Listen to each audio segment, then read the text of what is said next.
It's football season, and you can now get almost anything you need for game day delivered with Uber Eats. What do we mean by almost? Well, you can't get a running back delivered, but you can get baby back ribs delivered. A strong defense? No. A strong deodorant? Yes. The six-pack of abs? Nope. Six-pack of beer? Yes. Get almost anything for game day delivered with Uber Eats, official on-demand food delivery partner of the NFL. Order now. Alcohol 21 plus and in select cities. Product availability varies by region. See app for details. Well, the holidays have come and gone once again. But if you've forgotten to get that special someone in your life a gift, well, Mint Mobile is extending their holiday offer of half off unlimited wireless. So here's the idea. You get it now. You call it an early present for next year. What do you have to lose?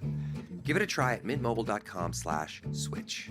Limited time 50% off regular price for new customers. Upfront payment required. $45 for 3 months, $90 for 6 months, or $180 for 12-month plan. Taxes and fees extra. Speeds may slow after 50 gigabytes per month when network is busy. See terms. 3000 proverbios, 1005 canticos. El hombre que desvendó los misterios de la naturaleza y de la administración pública cometió el error más primario que un siervo de Dios podría cometer. Él construyó la casa del Señor con piedras revestidas de oro, pero terminó sus días financiando santuarios para dioses que exigían sangre. Es perturbador pensar que la misma boca que oró con tanta unción en la dedicación del templo fue la misma que autorizó la construcción de altares para Moloque y Quemos en el monte que quedaba exactamente frente a Jerusalén. Él vio la gloria del Señor llenar el santuario hasta el punto de que los sacerdotes no podían mantenerse de pie. Pero años después, esa misma gloria fue cambiada por ídolos mudos y sordos. Cómo el guardián de la sabiduría divina se convirtió en el patrón de la idolatría en Israel. La respuesta no está en la falta de inteligencia, sino en algo que él dejó entrar en el palacio sin darse cuenta. Imagina el denso olor de humo y carne quemada subiendo a los cielos, impregnando el aire fresco de la montaña de Gibeón, donde el joven rey Salomón, sintiendo el peso abrumador del legado de su padre David, ordenó el sacrificio de 1000 holocaustos sobre el gran altar de bronce. No era solo un ritual religioso, era un grito de socorro de un alma que sabía que el trono de Israel era demasiado grande para hombros humanos. Y es en este escenario de reverencia y temor que encontramos el relato registrado en 1 Reyes, capítulo 3, a partir del versículo 4. Salomón no estaba en Jerusalén ante el Arca de la Alianza, sino en el Gran Alto, buscando una conexión con el Dios que había sacado a su padre de los pastos de ovejas para el palacio, y aquella noche el silencio del santuario fue quebrantado, no por una voz de trueno, sino por una visitación en sueño donde el Creador le hizo la oferta más peligrosa y extraordinaria que un ser humano podría recibir. Pídeme lo que quieras que te dé. Allí, en ese momento de vulnerabilidad, el joven monarca podría haber pedido la muerte de sus enemigos, la extensión de sus días o riquezas incalculables, pero lo que ocurrió dentro de él revela una conciencia profunda de su propia insuficiencia, pues se veía solo como un niño pequeño, sin saber cómo salir o cómo entrar ante un pueblo tan numeroso que no se podía contar. La respuesta de Salomón resuena a través de los siglos como el patrón oro del liderazgo espiritual, pues pidió un corazón entendido para juzgar al pueblo y discernir entre el bien y el mal, demostrando que su mayor preocupación no era su comodidad personal, sino la justicia del reino que Dios le había confiado. Pero ahí sucede lo inesperado en la dinámica entre Dios y el hombre. El Señor se alegró tanto de que la petición no hubiera sido egoísta que decidió dar a Salomón no solo lo que pidió, sino también aquello que no se atrevió a pedir. La sabiduría divina fue derramada sobre él como un río caudaloso, capacitándolo para comprender desde el cedro que está en el Líbano hasta el hisopo que brota de la pared, además de secretos profundos sobre la naturaleza humana y la administración de un imperio. Sin embargo, junto con la sabiduría, Dios prometió riquezas y gloria en tal abundancia que no habría rey semejante a él en todos sus días, creando un escenario donde la bendición sería tan grande que exigiría una vigilancia constante para no convertirse en una maldición disfrazada.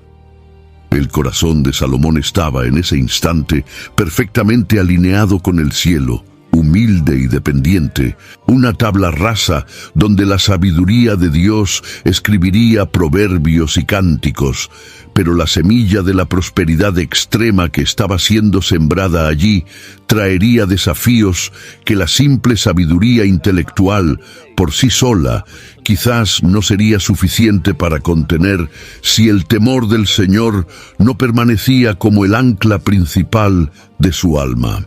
El peligro reside precisamente cuando la respuesta de Dios excede nuestras expectativas, pues la facilidad con que Salomón comenzó a resolver enigmas complejos y a administrar las tribus de Israel, trajo sobre él una admiración mundial que comenzó a alimentar algo peligroso en su interior.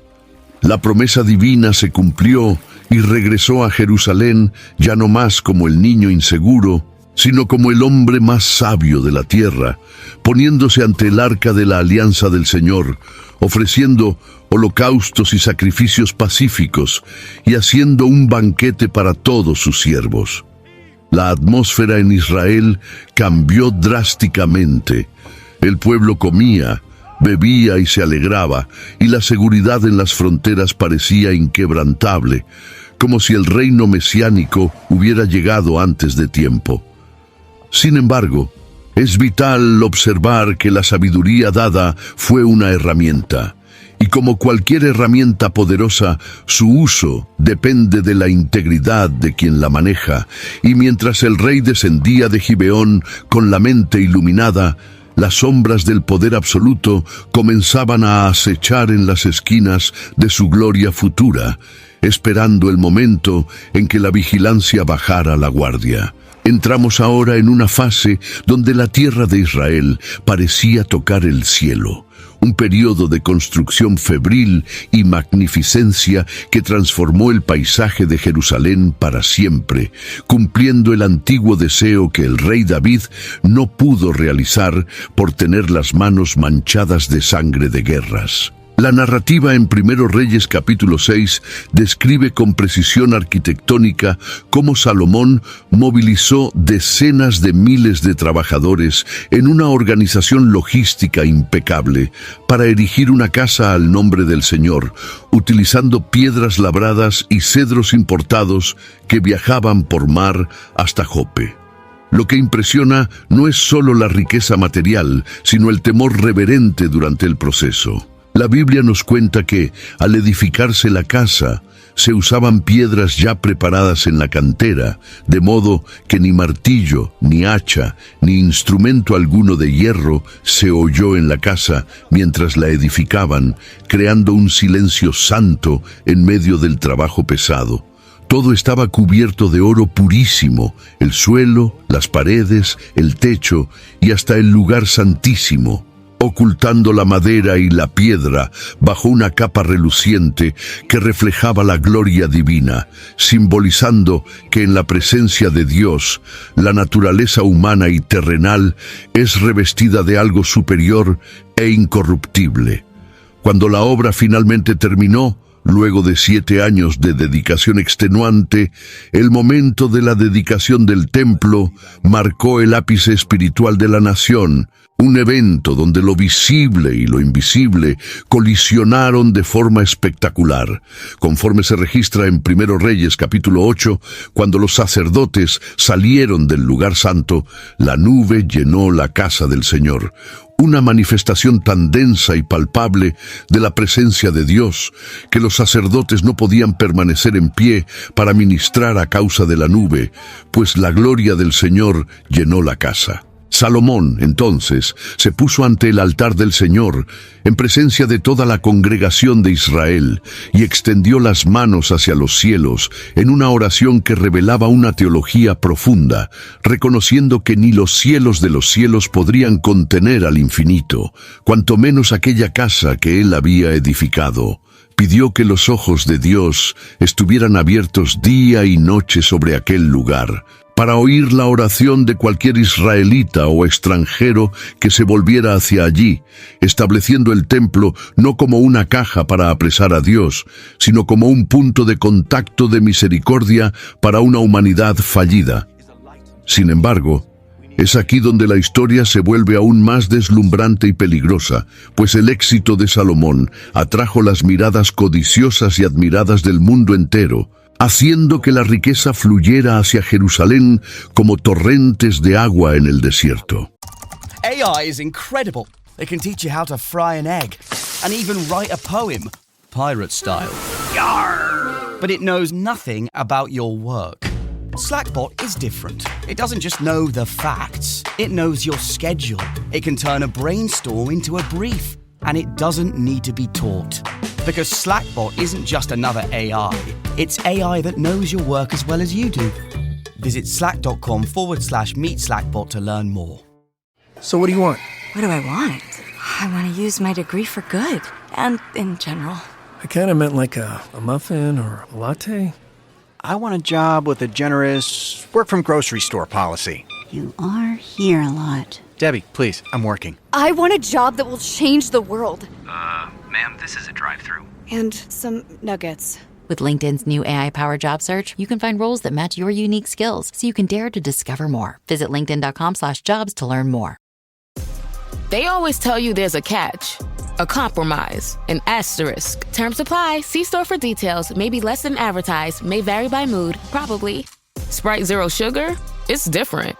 It's the lemon lime flavored refreshment you want with zero sugar. So, no fast voice? No caveats. Just refreshment. This is Sprite Zero Sugar. Obey your thirst. La visita de la reina de Saba es el testimonio final de esta grandeza, donde ella, aturdida por la sabiduría de Salomón y por la prosperidad de su casa, declaró que ni la mitad le había sido contada, y la plata en Jerusalén se volvió tan común como las piedras de las calles. El reino estaba firme. La paz reinaba de Dan a Beerseba, y cada hombre habitaba seguro bajo su vid y su higuera, viviendo el sueño de una era dorada que parecía no tener fin.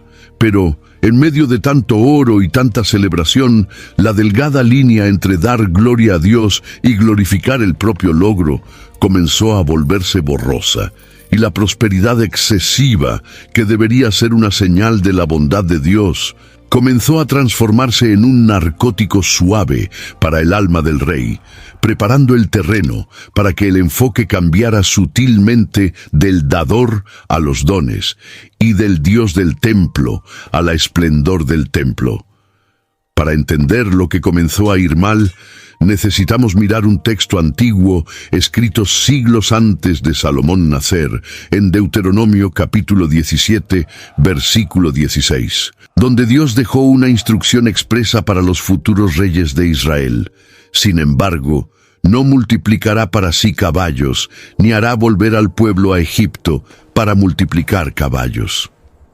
Esta prohibición no era sobre transporte, sino sobre dependencia militar y alianzas carnales, pues el caballo era el tanque de guerra de la antigüedad, el símbolo máximo de la fuerza humana y de la opresión egipcia. Salomón, en su sabiduría administrativa y visión expansionista, comenzó a racionalizar esta orden divina, tal vez pensando que para mantener la paz, el Shalom, conquistada, necesitaba un ejército disuasivo que intimidara a cualquier vecino, y así inició una importación masiva de caballos y carros de guerra provenientes justamente de Egipto. El texto de Primero Reyes, capítulo 10, versículo 28 y 29, detalla fríamente esta transacción comercial. Los caballos que Salomón tenía eran traídos de Egipto y de Qué, y los mercaderes del rey los recibían por un precio fijo. Un carro subía y salía de Egipto por 600 siclos de plata y un caballo por 150. Lo que puede haber sucedido dentro de él fue un cambio gradual de confianza. No abandonó a Dios verbalmente en ese momento, pero comenzó a deshacer la dependencia exclusiva de la protección divina, sustituyendo la fe por la seguridad tangible de la fuerza militar. A los ojos de un estratega político o de un gobernante secular, la actitud de Salomón era brillante y lógica, modernizando el ejército de Israel y colocando a la nación en pie de igualdad con las superpotencias de la época. Pero a los ojos de Dios, eso era un retroceso espiritual gravísimo. Él construyó ciudades para sus carros y ciudades para su caballería, acumulando 40,000 establos para caballos de sus carros y 12,000 jinetes, creando una máquina de guerra impresionante que, silenciosamente, decía al pueblo que su seguridad venía de la fuerza del rey y no más del brazo del Señor. Esta mentalidad mezclada con todo, donde se intenta servir a Dios mientras se adoptan las prácticas de seguridad del mundo pagano, fue el primer paso concreto de desobediencia, una fisura casi invisible en la represa que, con el tiempo, haría colapsar toda la estructura. La tragedia aquí es la sutileza con la que el pecado se instaló, disfrazado de progreso nacional y necesidad de defensa, cegando al hombre más sabio del mundo ante la locura de desobedecer una orden directa de las Escrituras en nombre de una supuesta prudencia política. Al hacer que el pueblo volviera a Egipto comercial y culturalmente para buscar caballos, Salomón estaba reabriendo rutas que Dios había ordenado cerrar, y esa apertura no trajo solo animales, sino también la influencia de los mercaderes, las costumbres extranjeras y la idea de que el éxito de Israel podría mantenerse por medios humanos. El corazón que antes pedía sabiduría para juzgar con justicia, ahora estaba ocupado calculando rutas comerciales y ampliando el poder bélico. Y aunque los sacrificios en el templo continuaban, la lealtad absoluta del corazón del rey ya estaba siendo dividida entre el Dios de sus padres y los recursos del Nilo.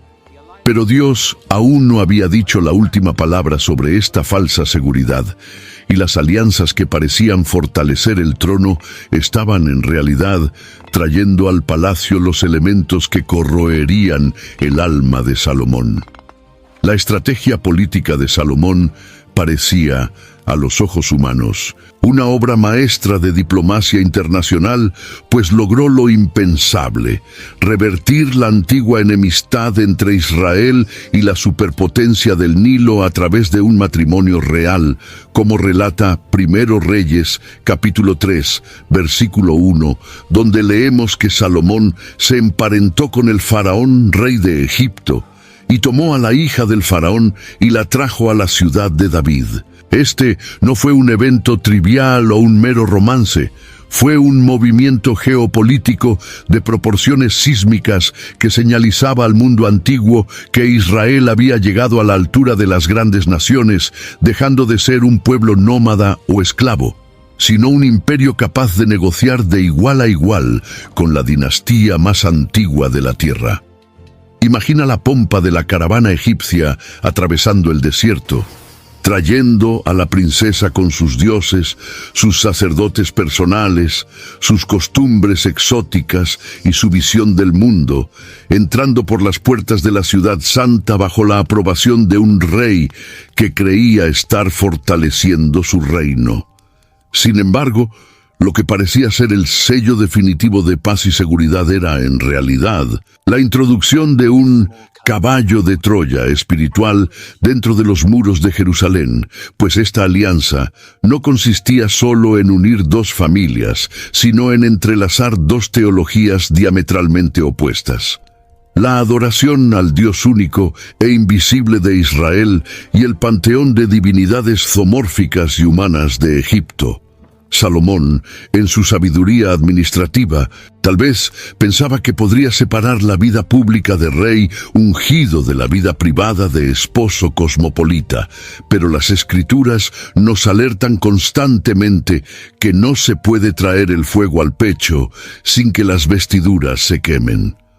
El peligro de esta unión no estaba en la nacionalidad de la mujer en sí, sino en el equipaje espiritual que traía y en la validación que su presencia confería al paganismo dentro de la corte, creando una atmósfera donde la santidad exclusiva exigida por la ley comenzaba a ser diluida por la buena vecindad diplomática. El rey incluso intentó gestionar este riesgo espiritual con una solución inmobiliaria, construyendo una casa separada para ella, como vemos más tarde en 2 Crónicas capítulo 8, versículo 11, pues él mismo admitió que una mujer pagana no podría habitar en la casa de David, porque los lugares donde la arca del Señor había entrado eran santos. Percibe la contradicción interna que comenzaba a desgarrar el alma de Salomón. Sabía que la santidad de Dios no toleraba mezcla, al punto de no permitir que su esposa viviera cerca del arca, pero creía que él mismo, como líder, podría transitar entre esos dos mundos sin ser contaminado. Esta compartimentalización es una de las trampas más sutiles del liderazgo. Creer que podemos mantener áreas de nuestra vida aisladas de la soberanía de Dios, o que podemos hacer concesiones en nombre de la política y del progreso sin que eso afecte nuestra intimidad espiritual. Al traer a la hija del faraón, Salomón no solo se estaba casando con una mujer, estaba deshaciendo la separación que Dios había establecido en el Éxodo, abriendo una puerta cultural que traía consigo la moda, la filosofía y la tolerancia religiosa de Egipto al corazón del liderazgo de Israel. Y es aquí donde la historia se vuelve aún más sombría, pues esta primera concesión sirvió de precedente para todas las otras que vendrían, funcionando como la primera grieta en una gigantesca represa. Si el rey podía casarse con la princesa de Egipto para garantizar la frontera sur, ¿cuál sería el impedimento para casarse con princesas de otras naciones para garantizar las fronteras norte y este? La lógica humana de la seguridad nacional comenzó a suplantar la orden divina de confiar solo en el Señor, y el matrimonio con la hija del faraón se convirtió en el modelo para la política exterior de Salomón. El problema es que, al abrazar al mundo para intentar controlarlo o apaciguarlo, Salomón comenzó a ser moldeado por él, y la influencia silenciosa de aquella primera esposa extranjera preparó el terreno emocional y espiritual para la llegada de muchas otras. El palacio, que debería ser un faro de la ley de Moisés, comenzaba a transformarse en un centro multicultural donde la verdad absoluta de Yahweh pasaba a ser solo una opción más entre muchas, y el rey, que un día pidió sabiduría para gobernar al pueblo de Dios, ahora usaba su inteligencia para justificar alianzas que Dios había prohibido explícitamente, caminando a pasos agigantados hacia un abismo dorado. No fue un colapso repentino, sino una erosión lenta y constante, como el agua que desgasta la piedra a lo largo de décadas, y el registro bíblico en 1 Reyes, capítulo 11, del versículo 1 al 3, expone la magnitud aterradora de esta caída al listar que, además de la hija de Faraón, el rey Salomón amó a muchas mujeres extranjeras, moabitas, amonitas, edomitas, sidonias y eteas, llegando al número exorbitante de 700 princesas y 300 concubinas. Estas naciones no eran aleatorias, eran exactamente aquellas de las cuales el Señor había dicho a los hijos de Israel: no entraréis a ellas, y ellas no entrarán a vosotros. Pues Dios sabía que la seducción no sería meramente carnal, sino teológica. afirmando categóricamente que ellas pervertirían vuestro corazón para que siguierais a sus dioses. Lo que vemos aquí no es solo la lujuria de un hombre poderoso, sino la construcción de una red política gigantesca a través de harenes diplomáticos, donde cada matrimonio representaba un tratado de paz, un acuerdo comercial o una garantía de no agresión. Salomón, el hombre más sabio, cayó en la trampa de pensar que podría dominar el corazón de 1000 mujeres sin perder el suyo propio, subestimando el poder de la influencia íntima y diaria que estas esposas ejercerían sobre él. Se unió a ellas con amor, dice el texto, indicando un apego emocional profundo, una carencia o una vanidad que lo hacía vulnerable a los susurros de almohada que poco a poco pedían solo un pequeño espacio para sus dioses nativos. El momento crítico de esta transición ocurre en la vejez, cuando la resistencia natural del hombre disminuye y el deseo de agradar a aquellos que lo rodean aumenta, creando un escenario donde la firmeza doctrinal es cambiada por la paz doméstica. La Escritura observa que, siendo ya viejo, sus mujeres le pervirtieron el corazón para seguir otros dioses, y su corazón no era perfecto para con el Señor su Dios, como lo fue el corazón de David, su padre. Esta comparación con David es devastadora y esclarecedora. David cometió pecados terribles, como adulterio y asesinato, pero su corazón siempre volvía a Dios en un arrepentimiento brutal y sincero, manteniendo al Señor como su único Dios. Salomón, por otro lado, no abandonó al Señor completamente en el sentido de negar su existencia. Simplemente agregó otros dioses al lado de Yahweh, creando un sincretismo religioso abominable. Lo que puede haber sucedido dentro de él fue una racionalización sofisticada, donde se decía a sí mismo que estaba siendo hospitalario, tolerante e inclusivo, respetando la cultura de sus esposas nobles, sin darse cuenta de que esta tolerancia al pecado era, en realidad, una traición directa al pacto exclusivo con el Dios que lo había puesto en el trono. Comenzó a ver la religión no como la verdad absoluta, sino como una herramienta de cohesión social para su imperio multinacional, permitiendo que la adoración verdadera se diluyera en un mar de creencias paganas. La tragedia del harén de Salomón es que buscó llenar su alma con todo, pero terminó con nada, pues la multiplicidad de parejas y dioses fragmentó su identidad y su propósito. Cada mujer traía consigo no solo su cuerpo, sino sus rituales, sus ídolos de madera y metal, sus quejas y sus demandas de reconocimiento religioso, convirtiendo la corte de Jerusalén en un mercado de divinidades.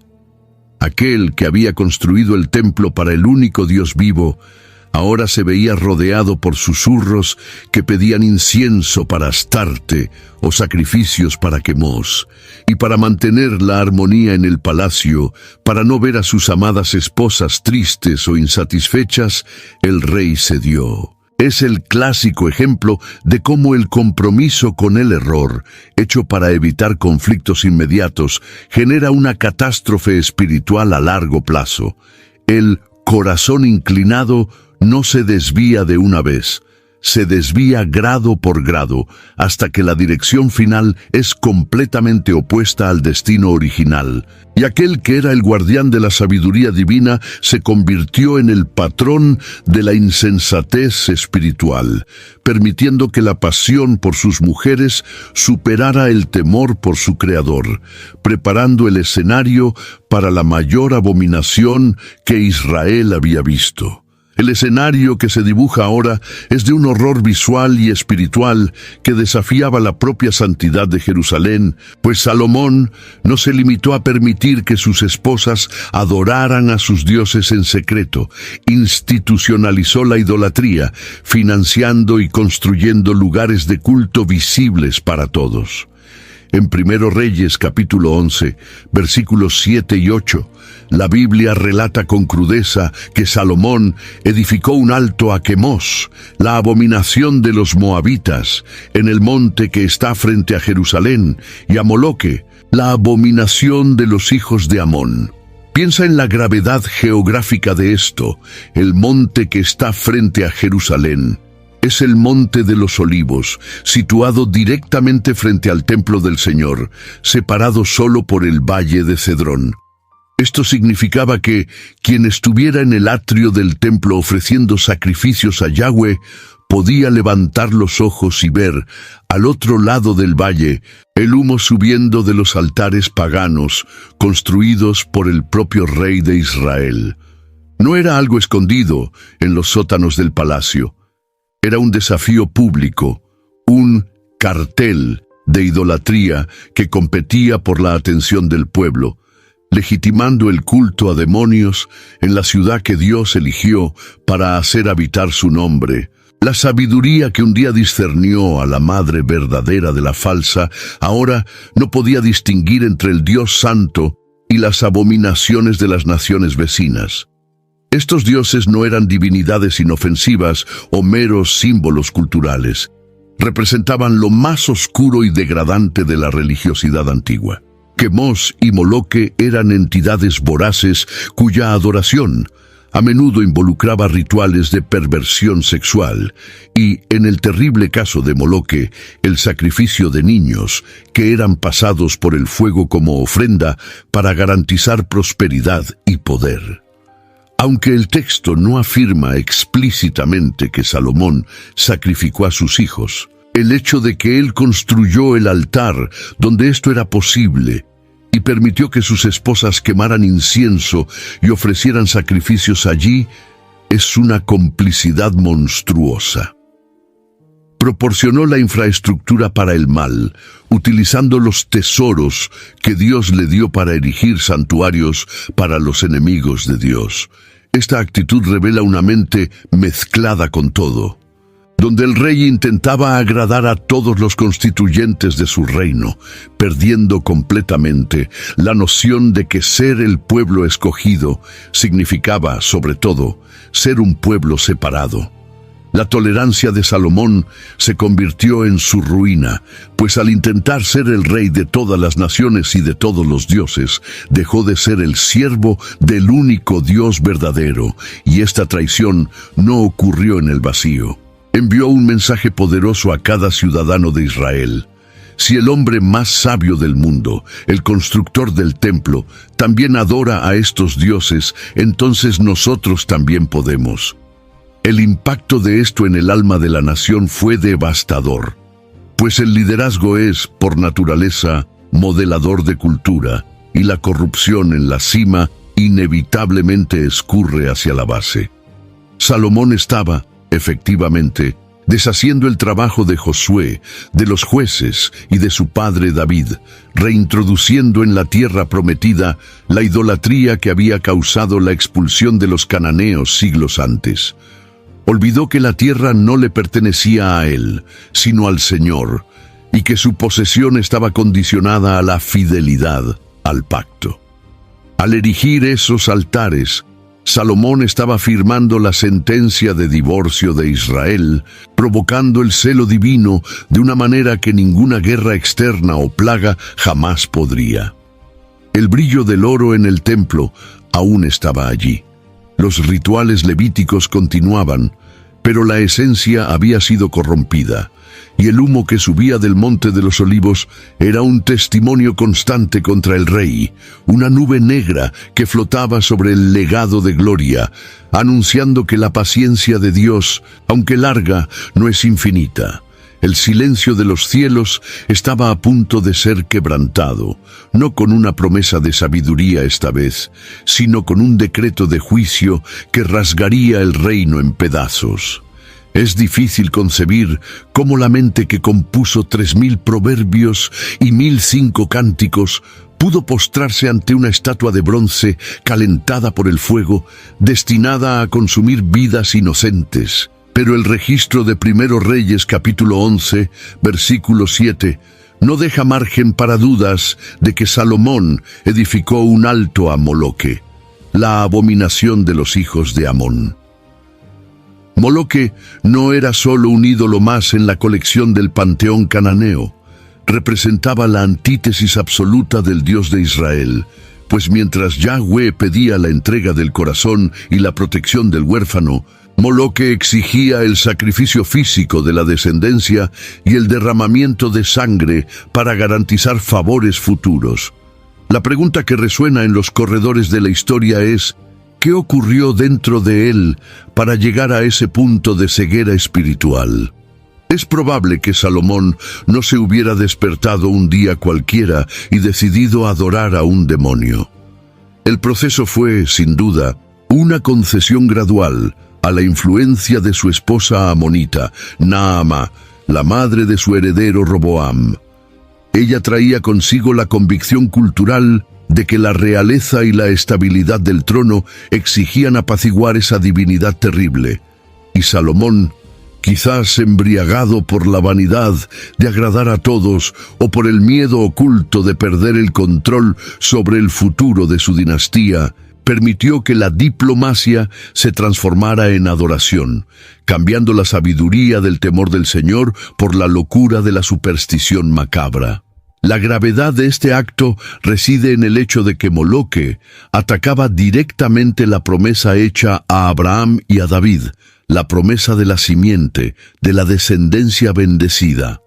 Al validar el culto a una entidad que se alimentaba del futuro de las familias, Salomón estaba espiritualmente saboteando la propia linaje mesiánico que él tenía la responsabilidad de proteger. El hombre que construyó el templo donde el cordero sería sacrificado en lugar del pecador, ahora erguía altares donde los hijos pagarían por los pecados y ambiciones de los padres. Esta dualidad esquizofrénica revela que la sabiduría intelectual, por más vasta que sea, no es vacuna contra la corrupción moral, sino está alicerzada en una vigilancia constante y humilde. Salomón comenzó a creer que él era la fuente de la estabilidad de Israel, y cuando el hombre se coloca en el centro, él se vuelve capaz de cualquier atrocidad para mantener su posición, inclusive negociar con las tinieblas. Intentó racionalizar el mal, viendo aquellos rituales tal vez como costumbres culturales de sus esposas que necesitaban ser respetadas en nombre de la paz en el hogar y en el reino, olvidando que hay límites que, cuando cruzados, nos ponen en guerra directa contra el propio Dios. Pero ahí sucede lo inesperado en el alma del rey, el silencio de su conciencia. La Biblia no registra en esta fase una crisis de arrepentimiento inmediata, lo que sugiere que el corazón de Salomón había creado una cáscara de insensibilidad. Él frecuentaba el templo del Señor, ofrecía los sacrificios prescritos en la ley, escuchaba a los levitas cantar los salmos de su padre, y poco después cruzaba el valle para supervisar o permitir los ritos en el Monte de los Olivos. Esta capacidad de vivir en dos mundos opuestos sin entrar en colapso nervioso es la señal más peligrosa de cauterización espiritual. Él normalizó lo profano.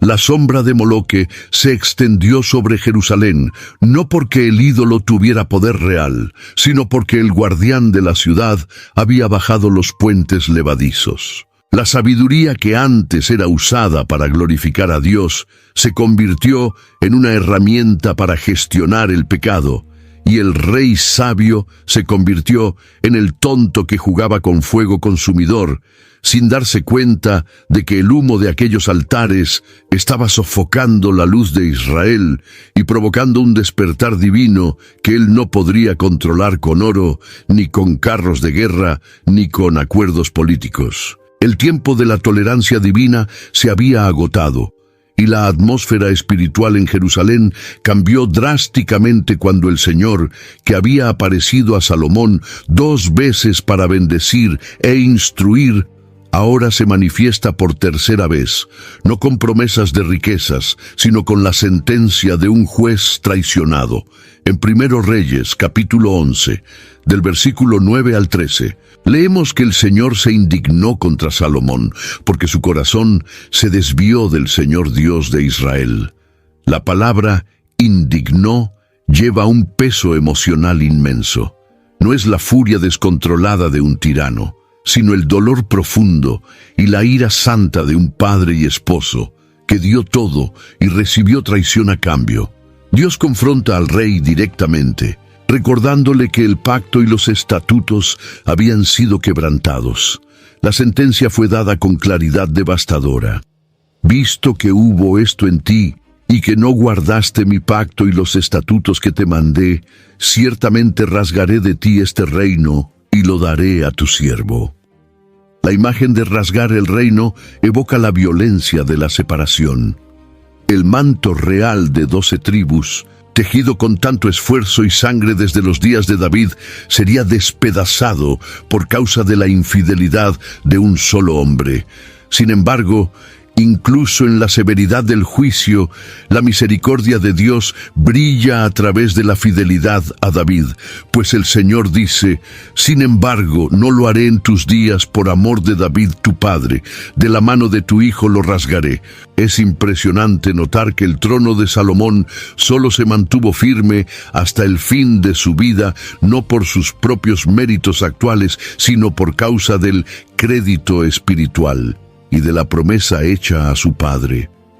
Dios estaba posponiendo la ejecución de la sentencia, permitiendo que Salomón terminara sus días como rey, pero con la sombra terrible de saber que su legado estaba condenado. Imagínese el tormento psicológico de saber que todo el imperio que él construyó, toda la gloria que acumuló, se desmoronaría en las manos de su hijo tan pronto como él cerrara los ojos. La bendición de estabilidad se convirtió en realidad, en una agonía prolongada, un recordatorio diario de que él había fracasado en lo más importante: transmitir la fe pura a la próxima generación. Él dejaría oro y palacios para Roboam, pero no dejaría la bendición integral de Dios, y un rey sin la bendición es solo un hombre sentado en una silla cara esperando la ruina. La sentencia también contenía una cláusula de preservación mínima. Sin embargo, no rasgaré el reino todo, daré una tribu a tu hijo, por amor de David, mi siervo, y por amor de Jerusalén que elegí. Dios, en su soberanía, decidió mantener una lámpara encendida en Jerusalén, la tribu de Judá y Benjamín asociada, para garantizar que la linaje mesiánica no fuera extinguida. Esto nos muestra que aunque el pecado de Salomón fuera grande suficiente para destruir todo, el propósito de Dios para la salvación de la humanidad era mayor e inquebrantable. La ira de Dios aquí funciona como una cirugía de emergencia. Él amputaría 10 tribus del cuerpo del reino para impedir que la gangrena de la idolatría de Salomón matara toda la promesa.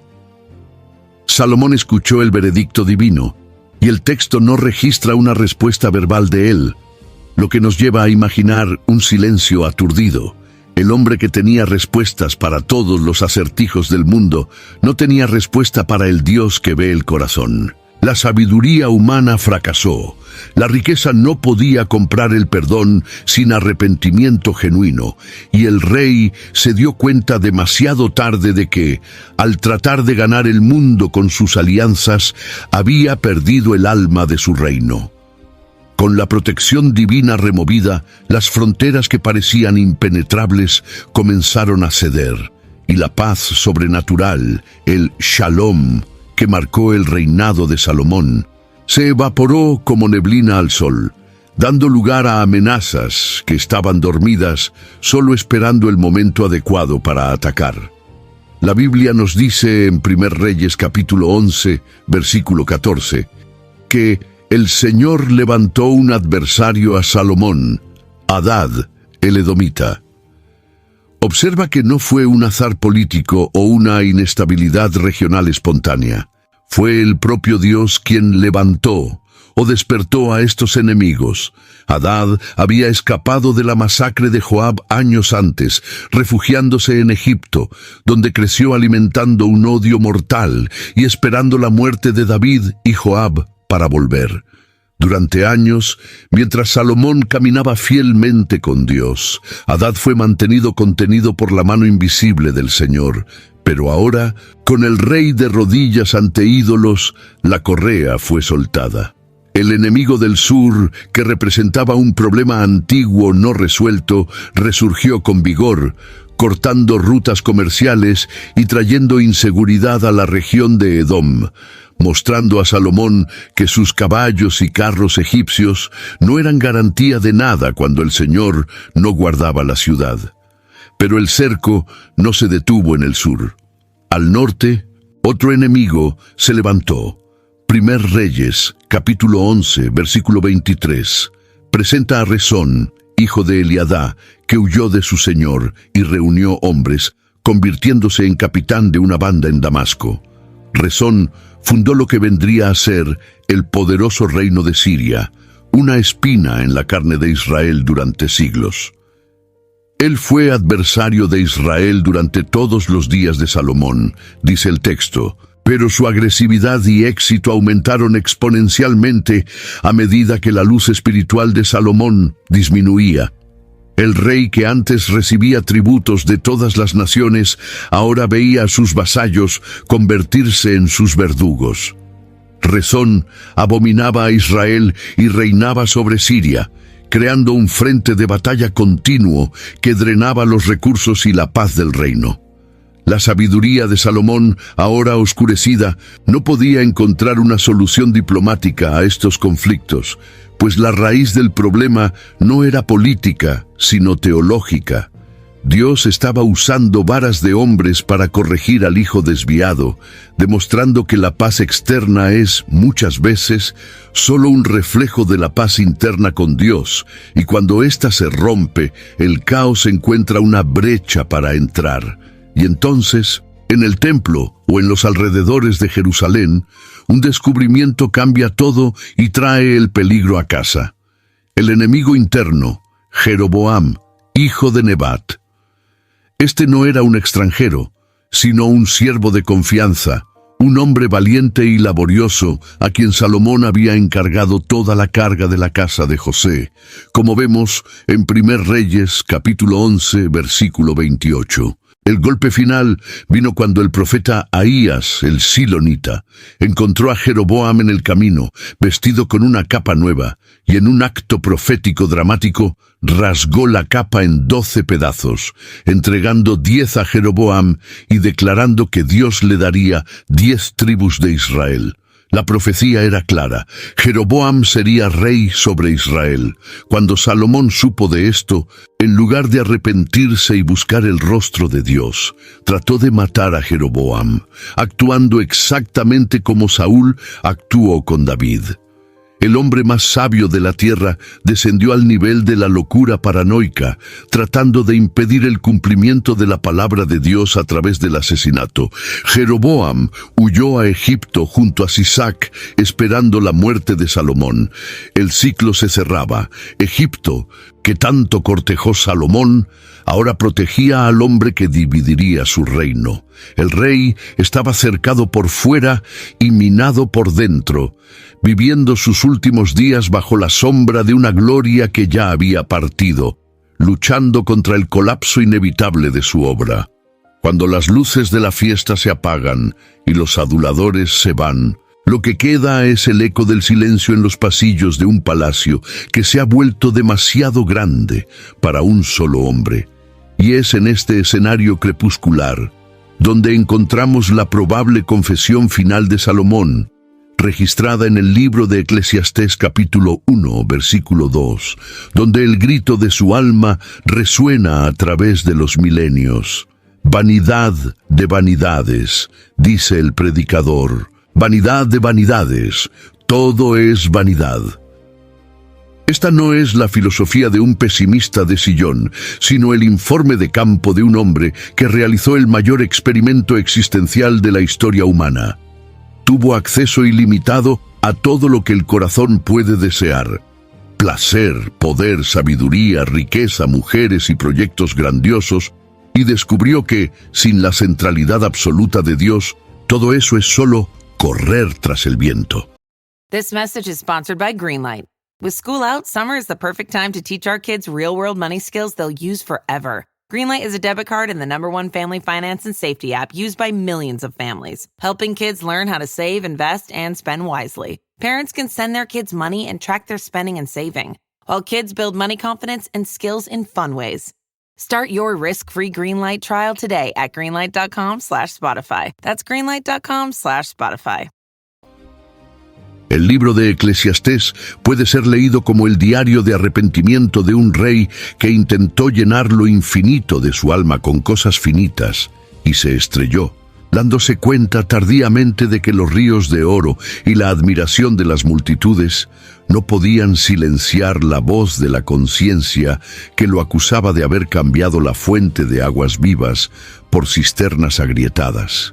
Describe cómo buscó alegría en el vino, en las grandes construcciones, en los jardines y huertos, y hasta en la sabiduría humana. Pero en cada esquina encontraba el mismo vacío persistente, una humareda, el significado de la palabra Hebel, que no se puede sostener con las manos. El hombre que se inclinó ante Moloque y Quemos ahora miraba a sus propios ídolos y veía la absoluta inutilidad de ellos, reconociendo que la felicidad que persiguió fuera de los límites de la ley de Dios era una miraje que prometía el paraíso, pero entregaba el desierto interior. Pero Dios aún no había dicho la última palabra en la vida de este monarca errante. Y al final de sus reflexiones parece haber un retorno sobrio, casi doloroso, a la verdad simple que aprendió en su infancia con su padre David y que había despreciado en su grandeza adulta. En Eclesiastés capítulo 12, versículo 13, Salomón resume la lección durísima de su vida con una claridad cortante. De todo lo que se ha oído el fin es: teme a Dios y guarda sus mandamientos, porque esto es el deber de todo hombre.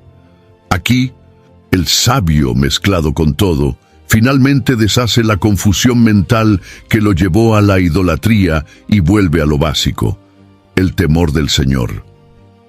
No menciona sus templos, sus victorias diplomáticas o su fama internacional como el propósito de la vida.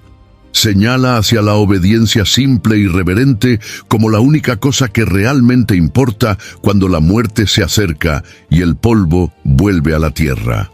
Es un momento de lucidez terrible, donde admite implícitamente que su sabiduría tolerante fue una locura y que la verdadera sabiduría no es saber todo sobre botánica o ingeniería, sino saber temblar ante la santidad de Dios.